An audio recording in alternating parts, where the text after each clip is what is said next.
राजकुमार ने शहर की भागदौड़ से दूर एक शांतिपूर्ण जीवन जीने की इच्छा की थी। वो गांव के एक पुराने खंडहरनुमा घर में रहने के लिए आया था। ये घर उसकी दादी नानी का था और वो हमेशा से ही इस घर में छुट्टियां बिताने के लिए आता था। लेकिन अब वो इसे स्थायी रूप से अपना घर बनाने का इरादा रखता था। गांव वाले इस घर को भूतिया हवेली कहते थे और अक्सर वहां जाने से डरते थे।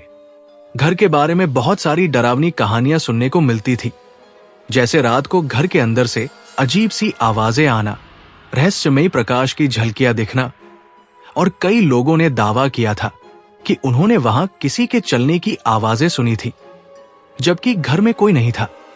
राजकुमार को इन सब बातों का कोई विश्वास नहीं था। वो इन्हें बस गांव वालों का डर मानता था। एक रात उसने अकेले ही घर का दौरा किया।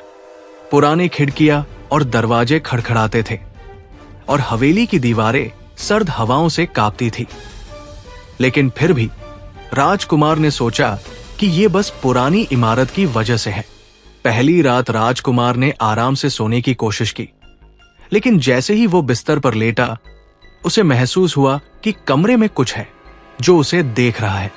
अचानक हल्की सी खड़खड़ाहट सुनाई दी, जैसे किसी ने दरवाजे को धीरे से खोला हो। राजकुमार ने पलटकर देखा, लेकिन दरवाजा पूरी तरह से बंद था। वो खुद को समझाता है और सोने की कोशिश करता है, लेकिन वो पूरी रात जागता रहा। अगली सुबह उसे कुछ अजीब सा महसूस हुआ। वो घर के पुराने हिस्से में गया और कुछ विचित्र चीजें देखी, जैसे एक पुराना आईना जो धुंधला हो चुका था और एक दीवार पर किसी की कटी-फटी तस्वीर लटकी थी। राजकुमार के मन में सवाल उठते हैं, क्या ये सब केवल उसका भ्रम था या सच में कुछ असाधारण है? राजकुमार ने अपनी जिज्ञासा को बढ़ाते हुए घर के हर कोने की छानबीन करना शुरू कर दिया। एक दिन वो घर के पुराने तहखाने में उतरने का निश्चय करता है। तहखाने में बहुत सी पुरानी चीजें रखी हुई थी। उसकी नजर एक पुरानी लकड़ी की अलमारी पर पड़ी, जिसमें बहुत सारी किताबें रखी हुई थी। एक किताब विशेष रूप से उसकी आंखों में अटक गई। किताब के कवर पर धूल और जाले लगे हुए थे और इसका नाम था भूतिया हवेली का इतिहास। राजकुमार ने किताब को खोला और पढ़ना शुरू किया। जैसे जैसे वो किताब पढ़ता गया, उसकी आंखों के सामने राजेंद्र मल्होत्रा का नाम आता गया।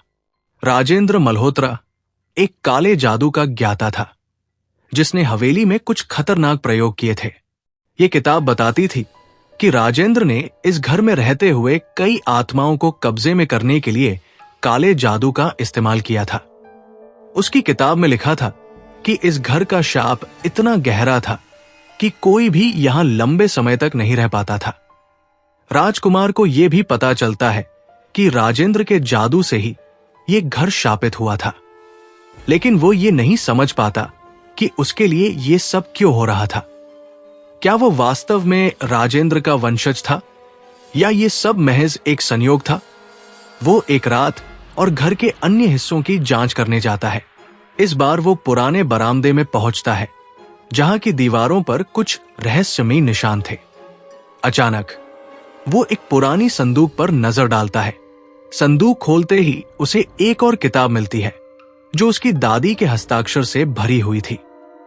ये किताब उसे और भी गहरे रहस्य में धकेल देती है। राजकुमार अब और अधिक उत्सुक हो जाता है। घर के एक अंधेरे कमरे में जाते हुए उसकी नजर एक पुरानी लकड़ी की सीढ़ी पर पड़ती है, जो एक तहखाने तक जाती थी। वो सीढ़ियों को चढ़ता है और जैसे ही वो तहखाने के दरवाजे के पास पहुंचता है, अचानक वो महसूस करता है कि कुछ ठंडी हवा उसके गालों को छू रही है।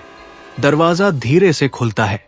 वो अंदर घुसता है और अचानक उसे एक आईना दिखाई देता है। इस आईने में कोई धुंधला सा चेहरा दिखाई देता है।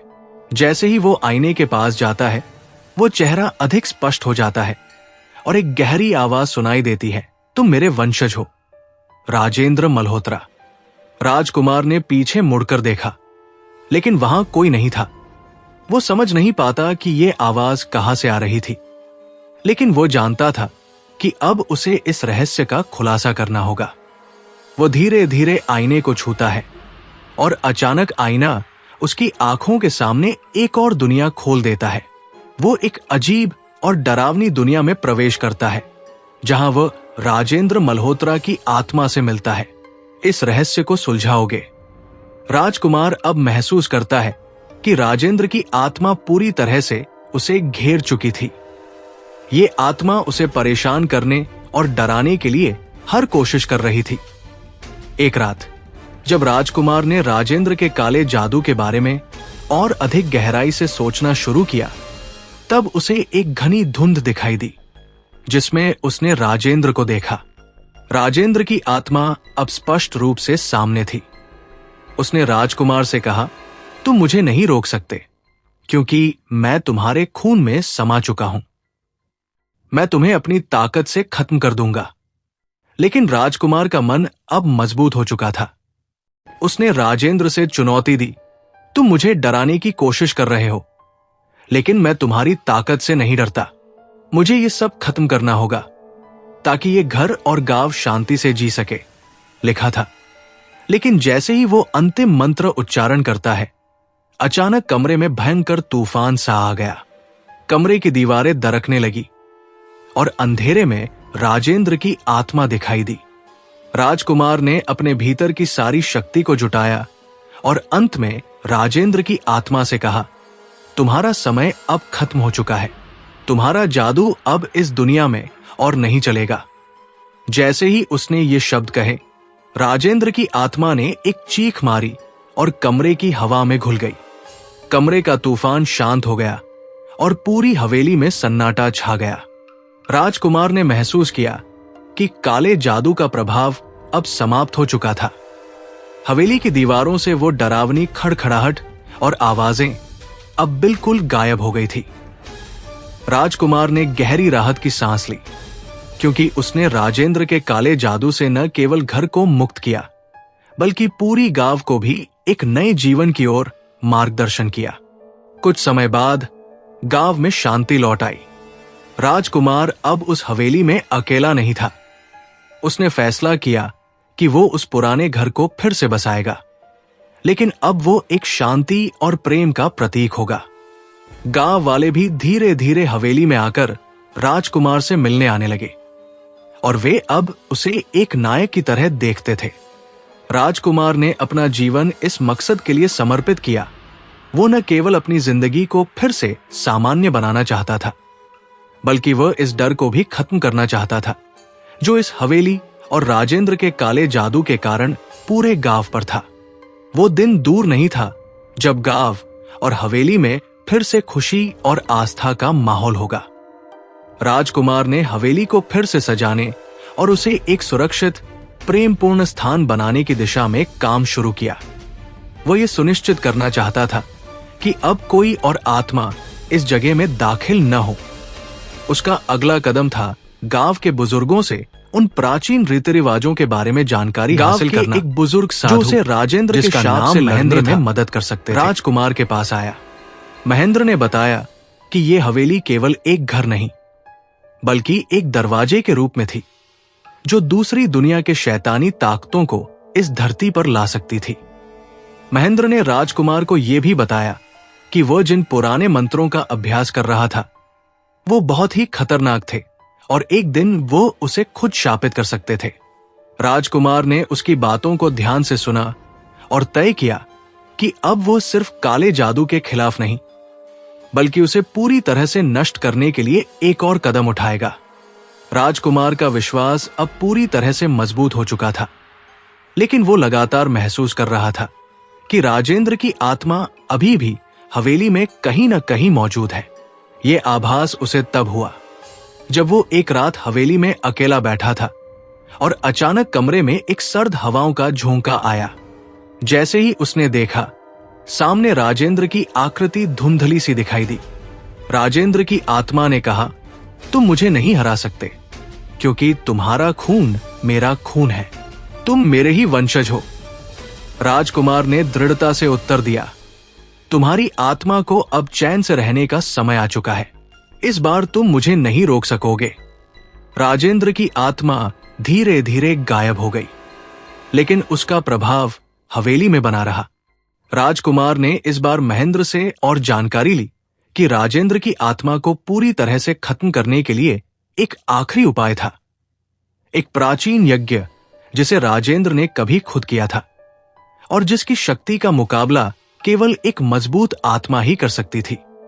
राजकुमार ने यज्ञ की तैयारी शुरू की। गांव के सभी लोग अब उसकी मदद करने के लिए तैयार हो गए थे। यज्ञ के लिए एक खास स्थान को तैयार किया गया जो हवेली के बाहरी हिस्से में था, जहां काले जादू का असर सबसे ज्यादा महसूस किया जाता था। यज्ञ का समय आया और राजकुमार ने सब कुछ संभाल लिया। जैसे ही यज्ञ शुरू हुआ, हवेली के अंदर एक अजीब सी हलचल महसूस होने लगी। कमरे की दीवारों से बर्फ जैसी ठंडक आ रही थी और हवा में गहरी खामोशी छा गई थी। यज्ञ के दौरान अचानक एक जोर की आवाज आई, जैसे हवेली के पुराने खंडहर से कोई गहरी चीख निकल रही हो। यह आवाज राजेंद्र की आत्मा की थी, जो अब अपना बदला लेना चाहती थी। राजकुमार ने यज्ञ में पूरी श्रद्धा के साथ भाग लिया और जैसे ही यज्ञ की पूर्णाहुति हुई, हवा में एक तेज आंधी आई और वो आवाजें बंद हो गई। राजेंद्र की आत्मा ने अपनी आखिरी चीख मारी और वो हवेली से बाहर निकल गई। राजकुमार ने चैन की सांस ली, क्योंकि अब हवेली और गांव में शांति लौट आई थी। राजेंद्र का काला जादू और उसकी आत्मा दोनों ही अब खत्म हो चुके थे। हवेली में अब कोई डरावनी आवाज नहीं थी। राजकुमार ने इस शांति को बनाए रखने के लिए पूरी कोशिश की और साथ ही गांव में अपनी स्थिति को और मजबूत किया। गांव वाले अब उसे न केवल एक नायक के रूप में देखते थे, बल्कि उसे अपने भाग्य का एक हिस्सा मानते थे। राजकुमार ने अपनी पुरानी हवेली को अब एक नई पहचान देने की ठानी। वो चाहता था कि इस स्थान का इतिहास अब एक सकारात्मक पहलू लेकर सामने आए। वो जानता था कि इस जगह की भूतपूर्व भयावहता को खत्म करने के बाद वो फिर से इसे अपने परिवार और गांव के लिए एक सुरक्षित और समृद्ध स्थान बना सकता था। राजकुमार ने हवेली में कुछ बदलाव किए और इसे एक धरोहर स्थल के रूप में विकसित किया। इसने न केवल गांव की अर्थव्यवस्था को एक नया दिशा दी, बल्कि लोगों की आस्था और विश्वास भी मजबूत किया। राजकुमार की इस नायकात्मक यात्रा ने साबित कर दिया कि साहस, समर्पण और ज्ञान से किसी भी अंधेरे को जीतना संभव है। राजकुमार के फैसले और उसके द्वारा किए गए संघर्षों के कारण वो केवल गांव के हीरो नहीं, बल्कि एक प्रेरणा बन गया। गांव में अब कोई और अंधेरा नहीं था और हवेली को एक नई पहचान मिल चुकी थी। लेकिन राजकुमार जानता था कि ये शांति स्थायी रहेगी अगर लोग अपने इतिहास से सीखें और अपने डर को अपने अंदर से बाहर निकालें।